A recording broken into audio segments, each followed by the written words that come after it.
Hey everybody.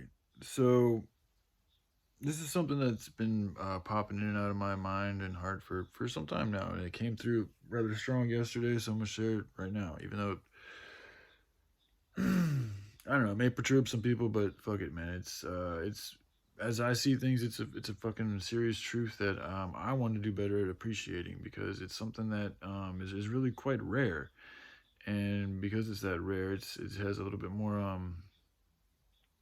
it's more of a spectacle. You could say it even has a little bit more value just because it's not, gold is so valuable. I mean, one of the reasons, because there's not much of it. If there's a ton of gold everywhere, it wouldn't be that valuable. So, this, whatever this is between me and a particular person is rare. Like, there's like nobody online that I've even heard of that's continue talking back and forth, like through whatever way it may be. And I know Bloody Kiki did his thing for a while too, and that in itself was rare too. But there's not that many of us. Like this thing that's going on is like it's very challenging and painful sometimes, but it's also like it's amazing. Like to know that there is somebody out there that at least I feel intrigued, like truly, honestly intrigued by their person, who they are, their spirit, what they speak about, their experiences, what they want to do with their life, all this type of stuff. Like it's like I don't. That's not something that comes by very easily. In my whole life, like there's only a handful of people and she stands out amongst them all because and it's just like it can be easy sometimes for me to like look at certain things about her and the situation and be very discouraged by it because it's like, oh, okay, it's easy to point out the negative things and focus on the negative things when you're in a negative mood. But at the same time, when I think about and I look at other people's lives, and it's like a lot of people don't even know what it's like to have like a really deep, intimate connection, like not, just even in like just the way that it's continued to go on for so long, like that in itself is it says a lot about just us, and like it's really is a gift, like being like I there could be nobody, like I could just be on my own, fucking doing all this on my own without having somebody else that like, you know,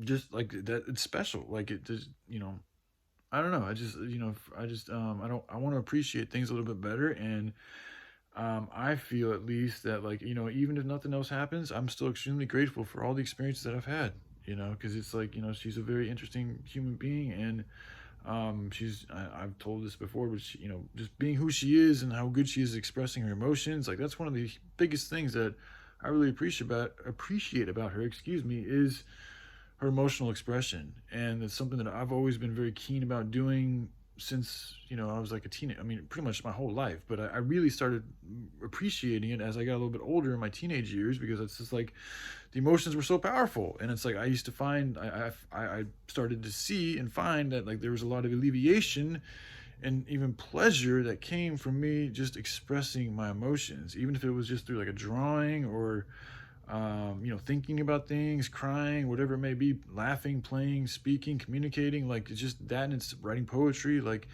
I really, really, really, really enjoy expressing my emotions, and I feel like she does too. And it's especially as a man, it's kind of weird, but I think it's something we should get better at as men. But to find somebody else who also really appreciates just that simple act of wanting to speak on how they feel, is to me very, very valuable. So I really appreciate about her.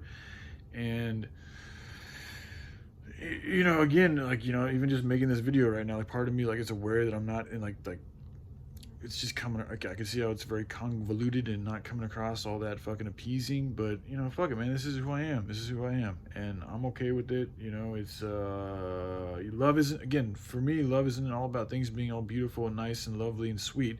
It's about everything, like the good and the bad. Like, yeah, you're gonna have the sweet and lovely moments, and you're gonna see parts of your lover that you love and want to be with for the rest of your life and wouldn't change a damn thing about.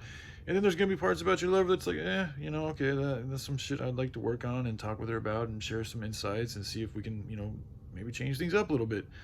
Um, so it's just, it's just love. Like, you be careful. Like, I think a lot of times we can, I'm not the most experienced, but I feel like sometimes, people can get caught up in how they think the person should be, and instead of actually seeing them for who they really are. And But a lot of that has to do with too how you present yourself. Like, are you being real? Or are you putting on an image? Are you putting on a mask? Are you being superficial? Or are you really trying to speak from the most authentic, place that you can? And I try to do that. But